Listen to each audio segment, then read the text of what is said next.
I am thrilled to share with you our missions trip that we had this past summer. This summer. Summer's not over, but summer's over if you're looking at a school year calendar, right? So it's hot outside, but the kids are going back to school. We have every summer. We have our summer Bible conference, which we had last week. We have our missions trip, and we have camp, and sometimes VBS. I'm hoping the first slide's on there. That's good. 24 went on the missions trip. We left. Don't change slides, okay? So. Good. I need you to leave it where it is. 24 went on the missions trip. We left Friday, July the 12th, and traveled to Cincinnati. On Saturday, we went down to see the Ark Encounter in Kentucky, and then Sunday we went to church. We had church opportunity with their church, Greater Vision Baptist Church. I'll say more about that in a moment, but... And then Monday through Thursday, we did door hangers. I will tell you, this was the most difficult, from an organizational standpoint, ministry that we've done yet. It was frenetic, hectic. I felt unorganized, and I hate that feeling. I am not the best administrator in the world. I make up for it by making sure I have everything done. I learned this the hard way as a youth pastor when at my very first youth activity, I bought charcoal that was non-automatic lighting charcoal. You had to add lighter fluid. I didn't know they had charcoal like that. I thought they all just put a match to it and it lights up, you know. So first activity, learned my lesson, always be prepared, right? Scout's motto. I didn't know that. And so I hate when I don't know what's going on. And we had all sorts of problems, but the Lord really overruled all of that, and we were blessed tremendously. So we worked Monday through Thursday. It was hot like the surface of the sun on Monday, and Tuesday was not far off. Upper 90s, and here we are outside walking around 95, 96, 97 degrees. It was just so hot. Real feel was worse. And we're putting those door hangers on, and everybody is just miserable. By the end of the week, we were getting a little reprieve from that. Everywhere I've gone this summer, it's just the heat has followed me. It's been cooler here than where we've gone. And so that's just been very strange. On Friday, we left to come home, and I will tell you that was weird because we got up Friday morning, and that was the day that the internet went down for the airlines. And so we were struggling. Do we ride the van home? Do we take our flight back and forth? And there were a number of us flying that day, having to try to determine that. So missions trips always have a couple of things that make them especially difficult.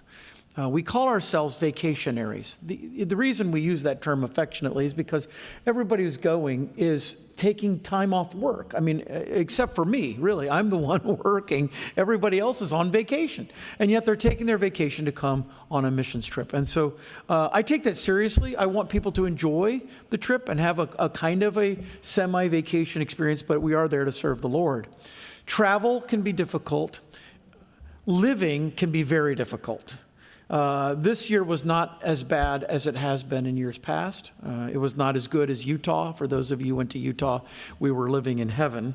We were in a resort area that is filled in the winter and dead in the summer, so we had just great housing. This was middle of the road. Pretty good, not too bad. Kind of like the nice house in Colorado. For those of you who went to Colorado, there was a nice house and a bad house. But the bad house people had the nice car. I like to remind them of that. They did have the nice, cool car, but they did have the bad house. Eating is always interesting, too. And the blessing here was the last 3 years, we've had a cook. And we've never done that in the past. 3 years ago, it was Maine. I should say 3 missions trips ago, it was Maine. And then Matt Barr cooked for us, and Amy Barr. That was such a blessing. Last year, Terry came to New York with us, and she was our cook. And then this year it was Amy and Matt again, and that was a huge blessing. I've asked some of our missions trip members to come and give testimonies. And so Amber is going to come and just share really what the Lord has laid on her heart about the missions trip, but she's going to tell you a little bit more about some of this stuff. So where's Amber? There we go. All right. All right. He gave me 30 minutes, so I guess you guys want to sit a while. So this was our 4th mission trip that we've done with the church. We did 1 young adult and 3 big mission trips. And it was Micah's 2nd. He will be 2 at the end of the month, so that's pretty impressive, I think, that he's already been on 2 and he's not 2 yet. So we are just very thankful to get to go on these trips every year. It's not really a question in our household of, are we going? It's kind of, can we please go? Just let us figure out a way to get there. We love to serve, and we love the opportunity for Micah to see us serving too.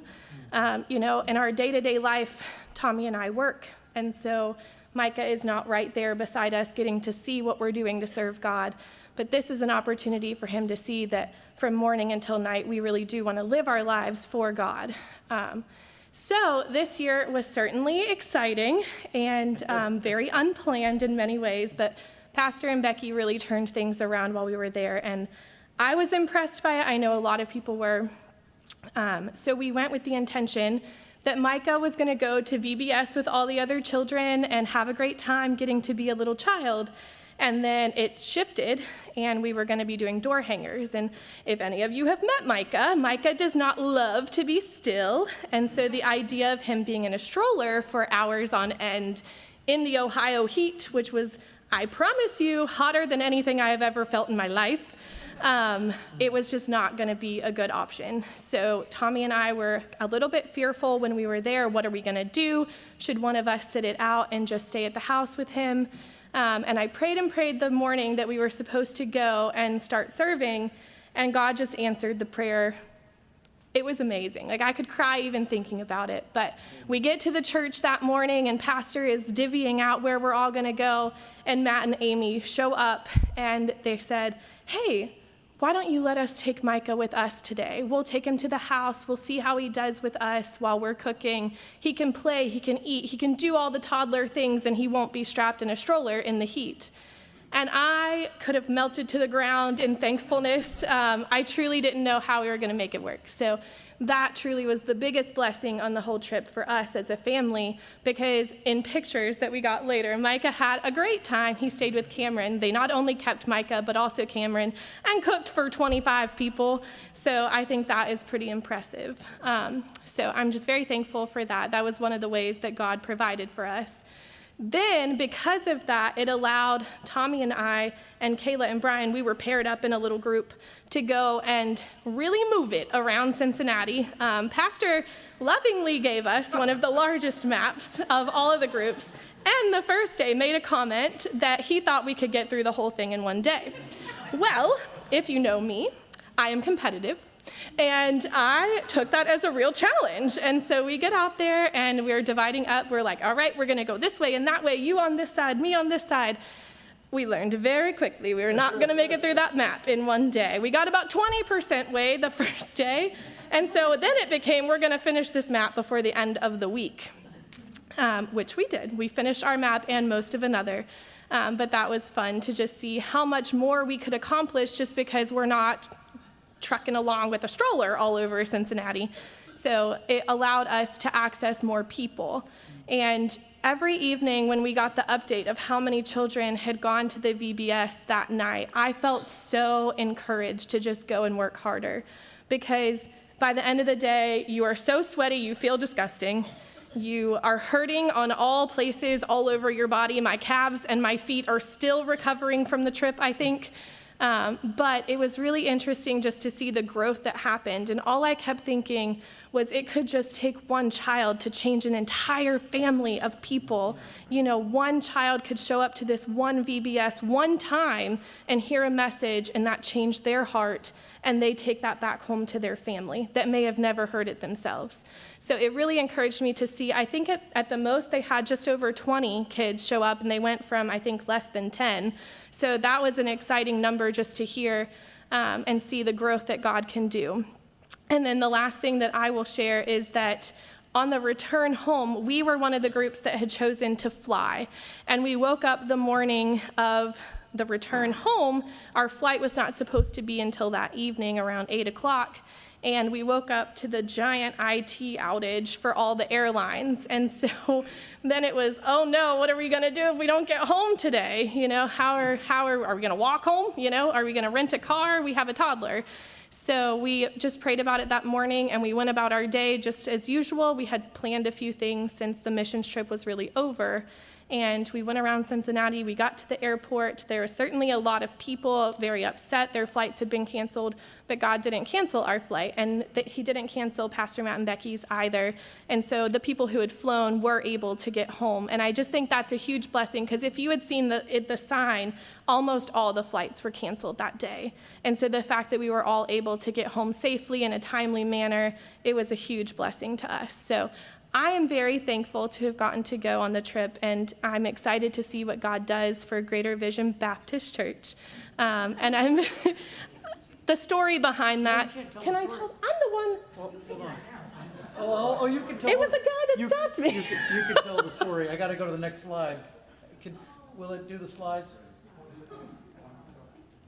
Okay, why is it not working? There it is. All right. Okay, so I am out working really hard. You might notice. I was working really hard, and a man comes back. He chases me down the street, and he comes back to me and says, I just want you to know, I know you've already printed all these door hangers, but there's a typo. And I was like, oh, what is it? The name of the church. And so I'm like, oh, well, you know what? It's a good talking point. So you should really visit this church. So that was a fun thing that happened along our trip. But thank you guys for listening, and thank you for supporting our group to be able to go. I know the church plays a huge part in that. Even if you're not going, you help financially support the rest of us going. So I'm really thankful for all of you. Yes. We took their file and back up. When I contacted Pastor Pearson, we agreed that we would do a VBS, and it was our plan. We all met. Whoever wants to go, we talked through. We're going to do a VBS, and everybody's excited about the VBS. And we did our own VBS, and we're gathering all of our stuff. I was sitting in an Arch Ministries board meeting, bored to tears, half paying attention, and on a Zoom call. And this was in late April, early May, and I'm sitting there and I hear Tim Potter say, oh, and we've got this couple, the Nagels, and they're going out of our church and they're going out to all these different churches, and if you can use them in your church, and they're going to be in Cincinnati this summer doing a VBS for Greater Vision Baptist Church. And I said, what? I mean, I went from half asleep to really awake. And I sat up in my chair and I said, hold on. I interrupted. Tim, can you say that again, please? What you just said like 2 sentences ago. So he goes back through it and I said, well, that's not right. We're going to Cincinnati to do a VBS. So I sent Daniel Pearson a note, and he said, yeah, that July, 12th, whatever, that's our VBS week. And I went, right, you remember the only reason we're doing Sunday through Thursday is because our church is coming? He had completely forgotten that we were coming to do a VBS. So we showed up. I was at the Wilds at camp, frantically trying to figure out, I've got all these Airbnbs we've paid a lot of money for. We've got people who bought plane tickets. We have all these travel plans. And we're thinking, do we cancel? What do we do? And so I said, I was telling Becky, honestly, this is what I'm telling you, I was the worst trip ever, from this perspective. I just said, we're just going to do door hangers. And then we looked at the weather, and we're just going to do door hangers. So if you do door hangers, you need to understand, you can do 50 in an hour as an adult. But every hour you go after that, it kind of diminishes because you get tired. Now, the way I do it is I take all the teens with me. We go out, and then after about an hour and a half, we'll stop, we'll go to a gas station, and I'll say, get whatever you want. You just get whatever you want in here. and they load up on ice cream and sodas, and it's a fun time. I've actually had older, not even teenagers anymore, recall stories of going to the gas station with the pastor to get some sort of treat. So this is our kind of fun thing. We stop. Other groups in times past, they took their break on a hot bench in New York City while we were in a Dairy Queen. But, we know how to break, okay? Our groups always break well. And then we go back out. Well, after 4 hours of this, you really can't do much more ministry. You're pretty well done. So we went up there. We ordered these from our vendor, long conversations with people in California, and we ended up getting the door hangers printed without really carefully looking at them. This is how we ended up with Baptist, but it was hopefully. Go to the next one. That's Cincinnati. That's down by the riverfront. Okay. I don't know why this isn't working.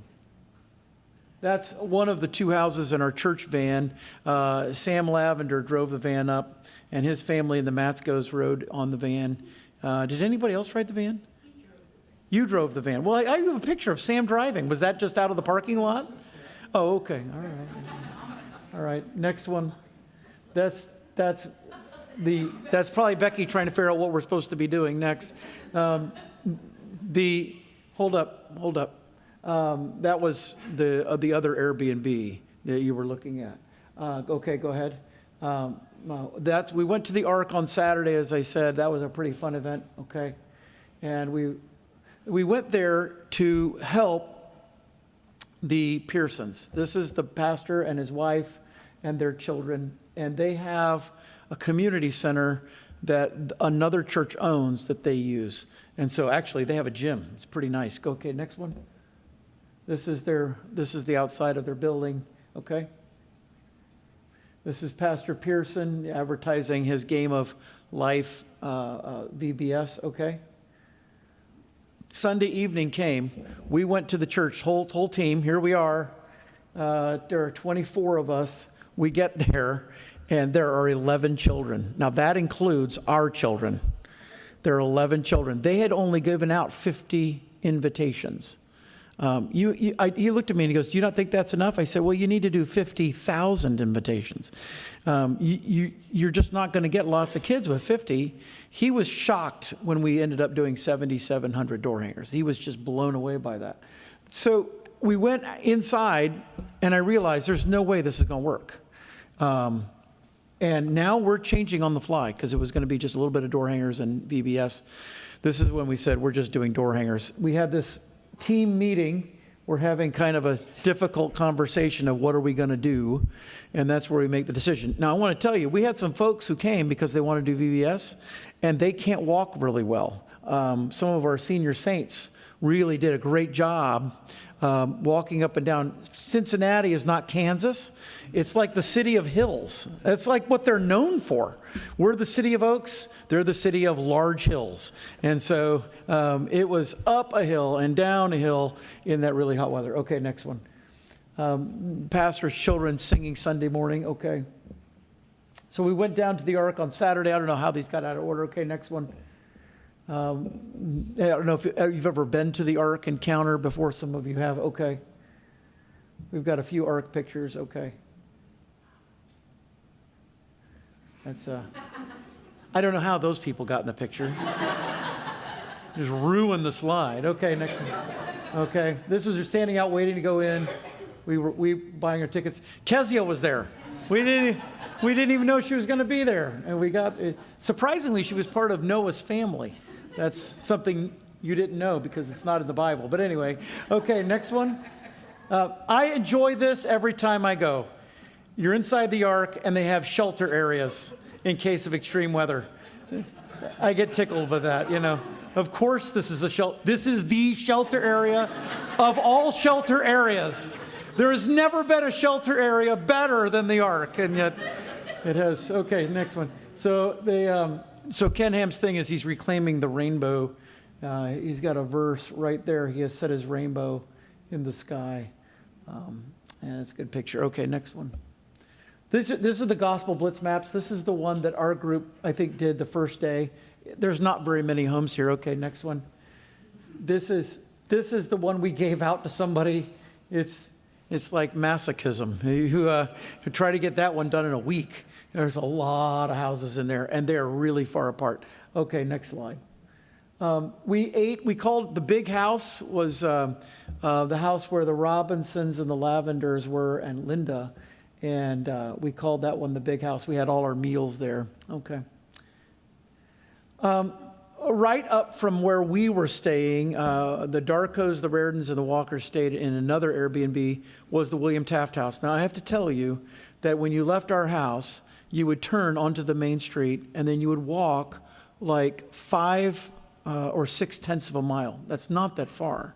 So after all of this gospel blitzing, Becky says, everybody's going to the Taft House. Why don't we go with them? And I said, that's great. Well, we didn't have a car. And I said, we'll have to pick up a ride with somebody. She says, no, it's only 6/10 of a mile. Let's just walk. The Taft House is on top of a mountain, okay? It's like Auburn Mountain or something. It's literally on the top of a mountain.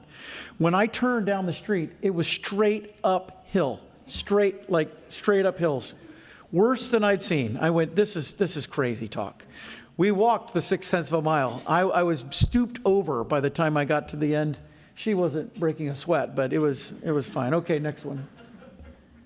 Every evening or so, someone would go out for ice cream. Grader's is the Midwest ice cream brand. Actually, you probably can't barely see it. There's Becky right there. I got a picture with her in it, kind of in the background. Okay, next one. This is us the day we arrived. Okay. More at Grader's. Okay. It was Grayson's birthday during the week, so we celebrated his birthday, and he had a birthday cake that they got for him, and he got to blow out some candles. That was kind of fun. Okay.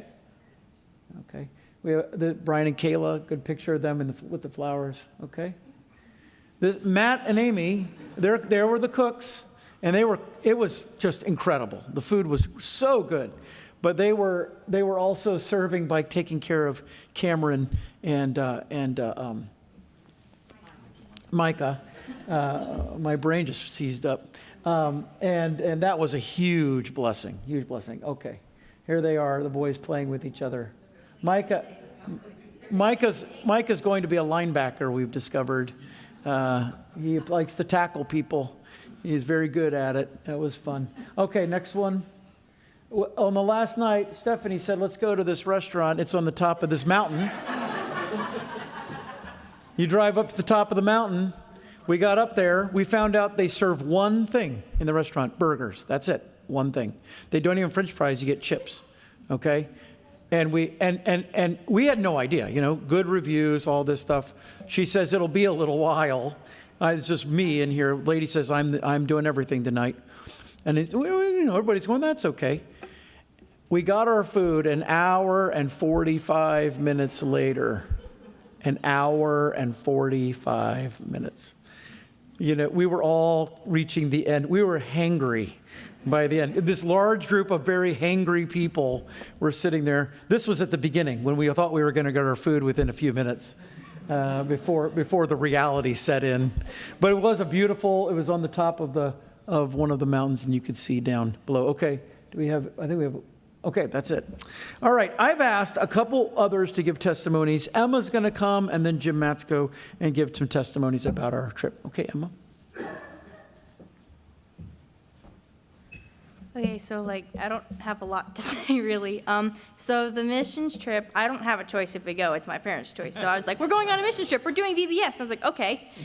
I remember in the van in the wilds, everybody was like asleep or bored or something, and I hear Pastor and Becky talking about door hangers. And I was like, oh, that's weird. I thought we were doing VBS. So I didn't think much of it. I thought we're doing VBS and door hangers. That's cool. And then I hear that we're only doing door hangers on the mission trip and not VBS. I was like, oh, so I'm going to have to walk and walk and walk and walk and walk and walk and then walk some more. Great. So we get there and I get a big box. We see the big box in the van, but there's 4 more other big boxes full of door hangers. I was like, that's a lot of paper. That's a lot of door hangers. So we went in the van. We went with Pastor, and we walked a lot. I don't remember being super duper exhausted in the beginning, and then at the end I was like, I don't want to keep doing this. It was hot the first 2 days. I had fun spending time with Carson and Caroline and Brooklyn and Grayson. It was fun because we went up. Pastor would drive us to the top of a hill. He'd say, you go this way, you go this way, you go this way, you go this way. We go down. Pastor would drive around and pick us up. We'd go to the next hill, go down, down, down, down. And then sometimes Pastor wouldn't be at the bottom. He'd tell you to come right back up when you're done. So we'd walk up the hill. It was, it was a lot of walking. We got through on the first day, I think, 3 maps because he was giving us the tiny, tiny, tiny maps. And then the second day, it was like 3 maps. And then we started getting larger maps with farther apart houses and more stairs. And there was a lot. It got, like, the weather was getting nicer, but the houses were getting harder throughout the week. But it was good. I kept telling myself, this is glory for God. This is how I'm going to do this. This is how we're supporting this church. And it was interesting and fun, and I enjoyed doing it. Amen. Thank you.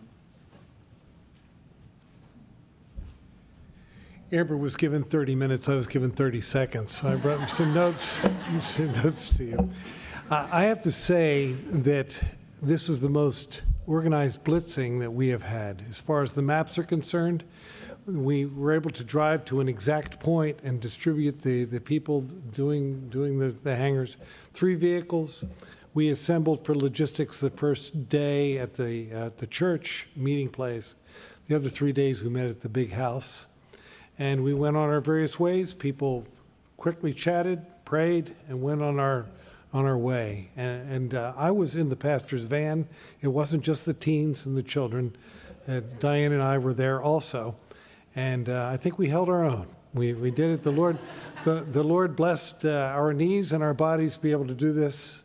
And the first 2 days were hot, as you've all mentioned, but they did cool off shortly after that. The other thing that was interesting to me about the door hangers is how many people were receptive to them. I met people walking on the sidewalk, greeted them, they smiled, they received the hangers. I met a couple of contractors, and they were interested. Oh, can I have one too? And so it was very, very good. There was one man, he had his gate locked, had a big chain around it.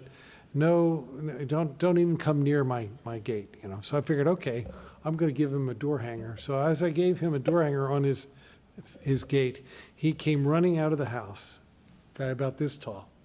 He said, "What's this?" I said, "It's an invitation for church." And he pulls it off and looks at it, and I said, "You don't have to keep it if you don't want it." And he threw it down, and I picked it up. But that's the only response. There was one interesting sign. I took a picture of it, and I didn't send it to the pastor. You would have seen it up here. It says, "Warning, no trespassing." The second sign says, "Warning, due to the price increase on ammo, do not expect a warning shot."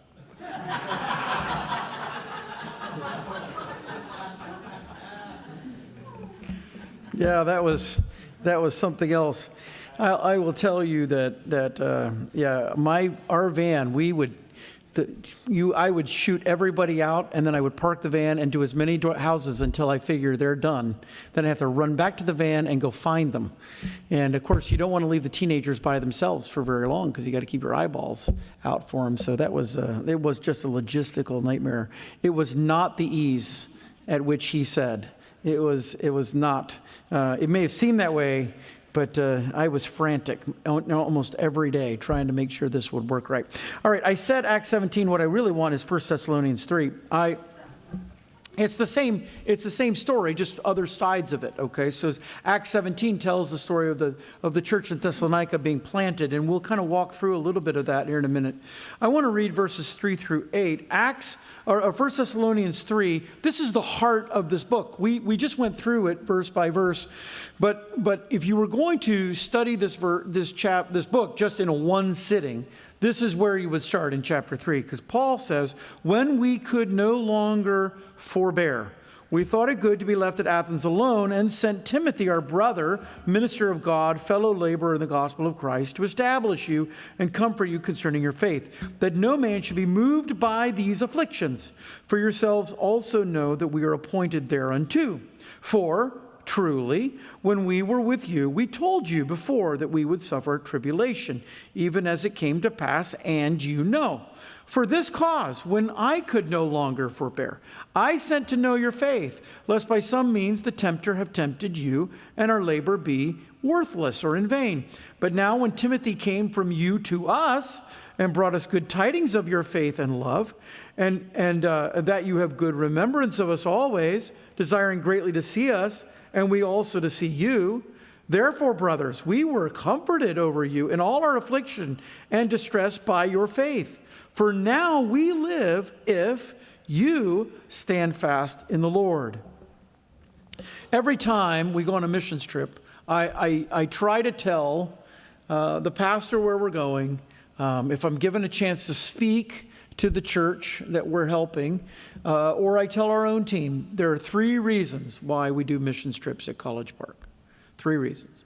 We do it to spread the gospel. That's our first and primary reason we go.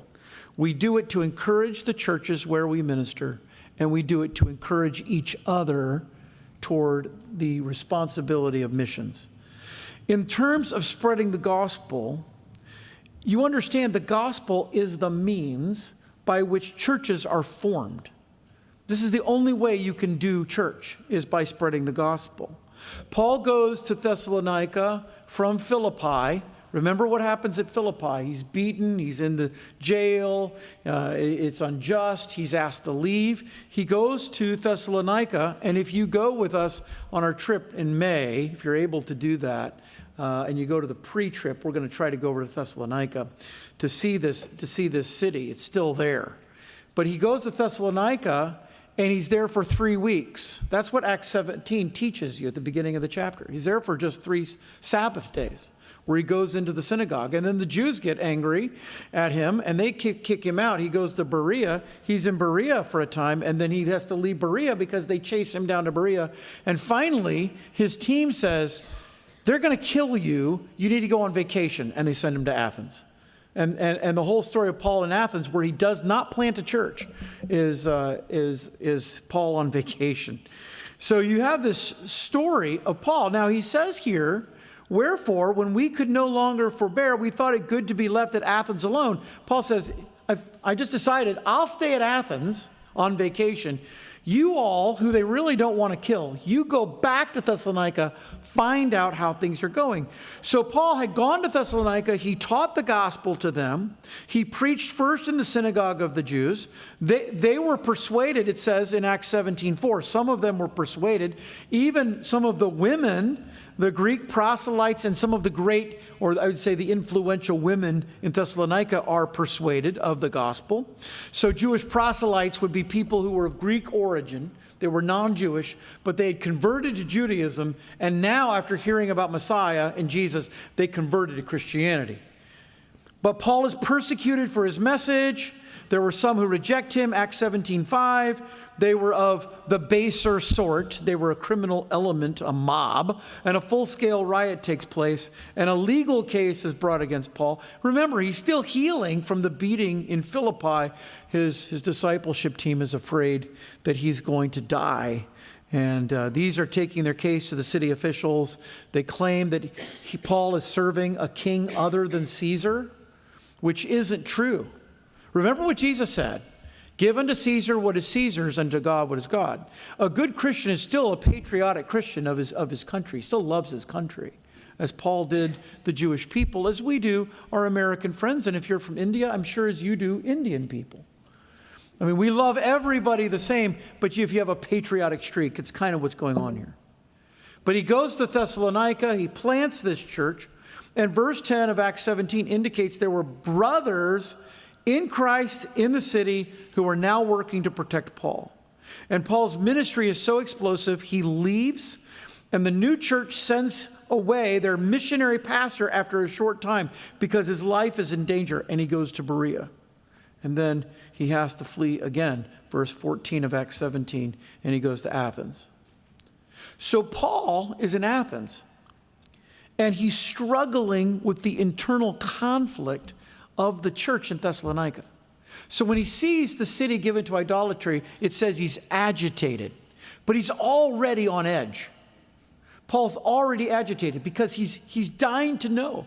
There's no modern technology where he can communicate. He has no idea how the people in Thessalonica are doing. He's worried that all of his ministry there was for nothing, that they'll go back and find out that the church isn't even around any longer. So he says, I could not forbear anymore. I'm just struggling, so I'm going to send Timothy. And Timothy is my brother in Christ. Timothy is a minister of God. Timothy is a co-laborer for the gospel. And Timothy's job is to go back to the Thessalonian believers and to encourage them by establishing them in the faith, preaching to them, and by comforting them to continue on serving the Lord, even though they were facing persecution. Then Timothy is to come back and report to Paul how things are going. We do missions trips for this reason. Ladies and gentlemen, I want you to understand this is one of the most important things that we do as a church. And while not all of you go, all of you are participating. When you give money to missions, some of that money is going to help pay for others to go and spread the gospel for you.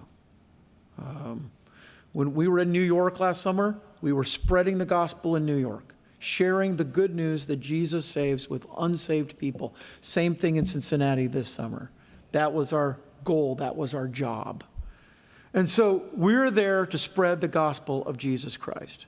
Now, we not only do that, our second goal is to encourage the churches where we minister. And we choose struggling churches on purpose. It says in verse 3 of 1 Thessalonians 3, that no man be moved by these afflictions, for you yourselves know that we were appointed thereunto. For verily, when we were with you, we told you, you would suffer tribulation. And it came to pass, as you know. Now, the Thessalonians were struggling because they're a brand new church, and they're suffering persecution. Other churches struggle for other reasons here in the United States. These were suffering a localized persecution, predominantly economic. If you became a Christian in Thessalonica, scholars think you were probably started being pushed out of your job, pushed out of your ability to pay your bills, to buy food.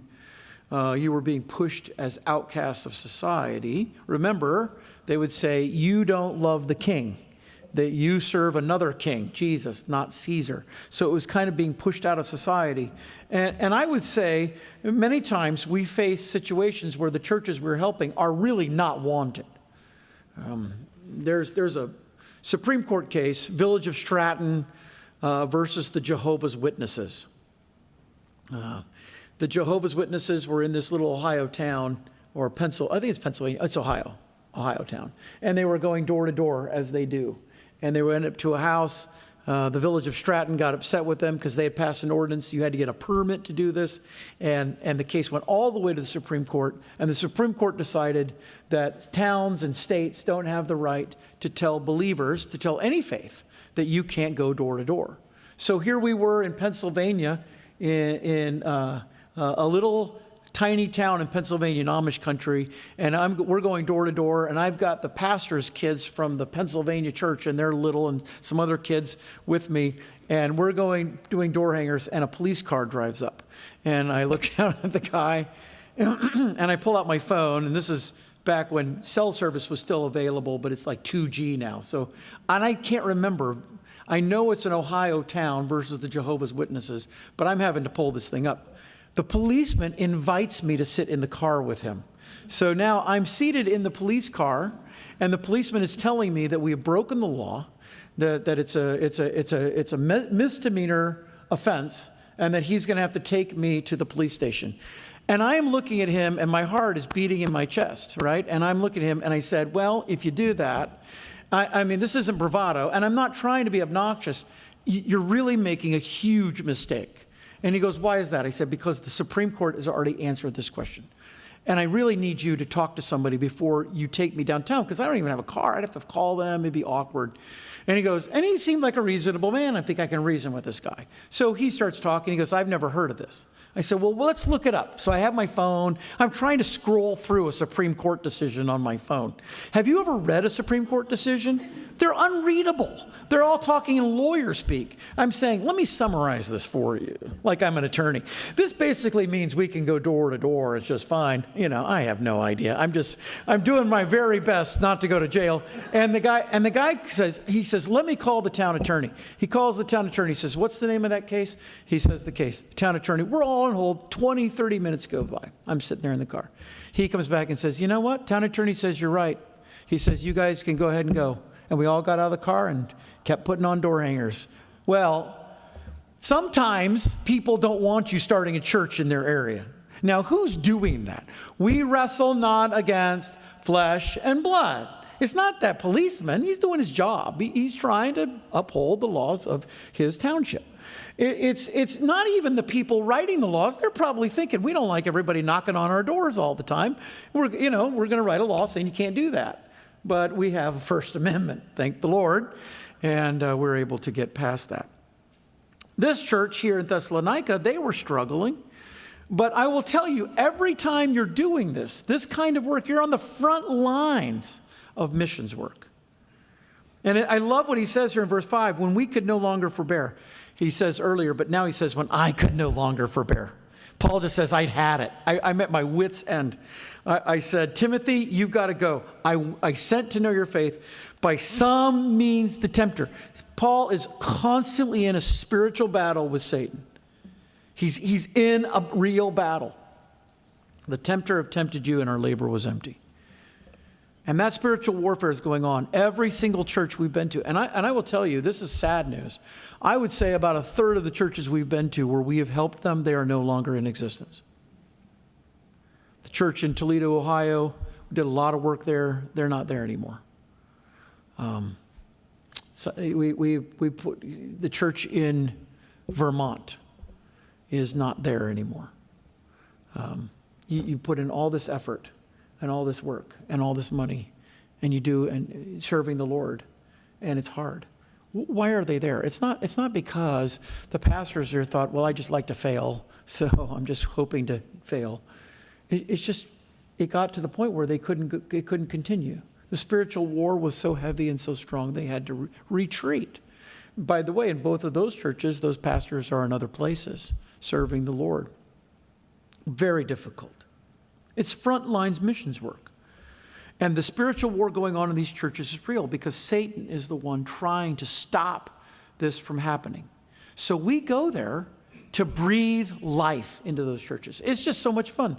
We walked into this church. They have 4 families in their church. Okay, we brought 24 people, and all of a sudden you had seniors and we had teenagers and we had children, and it was just like instant church. And that pastor was so excited to preach to us. He hadn't preached to a full house in quite a while, and we filled up most of that church. And it was fun, and we singing the songs and all of that to hear people singing other than just his family. It was fun for him. I'm sure he had a great Sunday. He sent me messages, by the way. He said, we had visitors this Sunday. I got one 2 weeks ago. This has been longer than a month, that we're right about a month that we were there. 2 weeks ago, or a week ago, I got a note from him, 6 new visitors on Sunday from the door hangers. God is still paying dividends from what we did while we were there. So we go to spread the gospel. We go to encourage those churches that are struggling. But number 3, we go to encourage each other to ministry, missions, faithfulness. So our goal is not to pat ourselves on the back. I have been actually at a couple of conferences where my head could just swell right up with pride. I was at a conference and a church planner got up and said, so we're planning a church and we're here in this area. We've just raised some of our support. Oh, College Park Baptist Church. That's the church, Pastor Walker here. He pastors that church. They support us. Next guy got up and said, I am church planner too, and College Park supports us too. Next guy got up, and we were like 5 people in until we hit somebody that we didn't support. And I was thinking, we weren't going to support you anyway. No, I didn't say that. He was a good guy. But I'm thinking that was kind of fun. I was standing at a pastors, big pastors thing. I'm walking up to some people I know, and while I do, the one pastor is telling another pastor, he came to our church. All these people showed up, and they did all these door hangers for us. We didn't have to pay for the door hangers, and we didn't even know they were really around, except that he was there, and that he said he was going to be there. And then we started having visitors come back, and I immediately I know he's talking about us, and I'm just thinking that's kind of fun. That's kind of fun to hear. And as I'm standing there, the pastor looks at me and goes, "Will you come to our church?" And I said, we could work that out. It's so fun to hear that, because to me, it's not just to encourage them. It's not just to spread the gospel, but it's so that all of we who are vacationaries can get the experience of doing a little bit of frontline missions work. I'm telling you, when you go to New York City, you're on the front lines of the mission field, right? I mean, when I saw the tail of whatever animal climbed into the ladies' sleeping quarters at Bill Jones's place, late the last night we were there, this is a few trips ago, I've noticed the Pasuis have never been back to New York with us since that trip. But the tail was about that long. Becky and I said, do we wake everybody up to tell them or just let them sleep? I mean, this is a hard decision because it's the middle of the night. That's front lines. We've had awkward situations. Amber did not tell you. First night we were in Cincinnati, she saw someone pull a knife out and try to stab somebody else as we're walking by a church of all places. We're just walking to find a place to eat dinner, and she turns, white, just ghost white. And starts, this kind of what? And I said, "What, Amber?" And she goes, "I just saw somebody try to stab somebody else." And so we crossed the street. We're going to walk on that side of the road. That was awkward. That happens. When you go where you're needed, it's difficult. But you know what we're doing? We're encouraging each other that this is really important. That when we give to missions, it's not just to somebody in Japan or somebody in Africa who's out sharing the gospel. It's so that we can go. It's expensive. This was the most expensive. Last year was the most expensive trip. The year before that was the most expensive trip. We keep going. This year was the most expensive trip by far we've ever done. Next year will probably be just as expensive. Why? Travel's expensive, Airbnbs are expensive, and we have more people go. But what we try to tell them is, look, if you can get there, we will pay for everything else. That's very expensive. But you know what we found? More people come. People who wouldn't normally be able to go come. Why do I want them there? I had somebody tell me once, they're not with our church any longer, they've moved away. Guy said to me, "Why do you let the little children come?" Why wouldn't I let the little children come? Do you know how many spiritual miles we get when the little children see you serving the Lord and they're doing it with you side by side and they feel that camaraderie? To have our teenagers, our children, and then become teenagers and they get used to doing ministry, that's incredible. It helps them learn, hopefully, when they get out on their own and they're away from you as parents and they're in their own churches, Lord willing, that they'll do ministry in those churches or they'll find one that does because that's what they want to do. And I was just thrilled this summer. Ella was in India, right, serving the Lord with another church. On mission trips, we've had others who grew up here out serving the Lord. Sarah is about to go back to China, as I understand, Sarah McBrayer. So, people out serving the Lord who we got the chance to give them their first taste of a missions trip. It's worth every penny because you encourage people to serve God together, that missions is important, and it really does help us function as a church. So my question for you is this. Are you interested in going on a future missions trip? We'd love to have you. I'd take the whole church if I could. I know that won't happen, but I would love for you to come. You say, I'm old, I don't know if there's anything I can do. That's fine, we'll find you a job. I once had an older lady come on one of the trips, and I didn't want to burden her, and she let me have it all the way home, as she should. Pastor, you should have given me a job. You know, you didn't give me anything to do. That was wrong. I learned my lesson. I said, from now on, everybody has a job, you know, and we're gonna learn from that. You come, we'll find something for you to do. We would love to have you go. Maybe all you can do is give and participate that way. And then I thought, you know, this coming year, when we do our missions trip, we're going to make that week that we're gone a week of special prayer. I was thinking about this. You know, one of the things I'd like to do is connect the church family with the mission team better. And I was out putting door hangers in the heat of Cincinnati, sweat dripping off my head, trying to make sure that Grayson and Carson hadn't gone in wrong direction, you know, and because their parents would not understand if I didn't bring them back, you know. So all these thoughts are running through my head, and I thought, you know, what would be great is if we could connect the church family back home with the mission team itself. Maybe there could be special things going on at home that would connect what we're doing away with what's going on here. And I'm going to try to work on making that happen. But that comes through prayer and really participating in prayer, that God will lead us to the right places and accomplish his goals. I will tell you, I don't know if Greater Vision Baptist Church will be here in 30 years. That's not my job, right? That's not my responsibility. I don't even know if we'll be here in 30 years. I don't know if I'll be here in 30 years. But I do know this. While we're here, we're just going to serve the Lord. We're just going to be faithful. And I don't care what other churches do. You know, if they do it better, we'll learn from them. But this is what we do. And we do it because we have a biblical reason and mandate for doing it, to try to spread the gospel of Jesus around the world.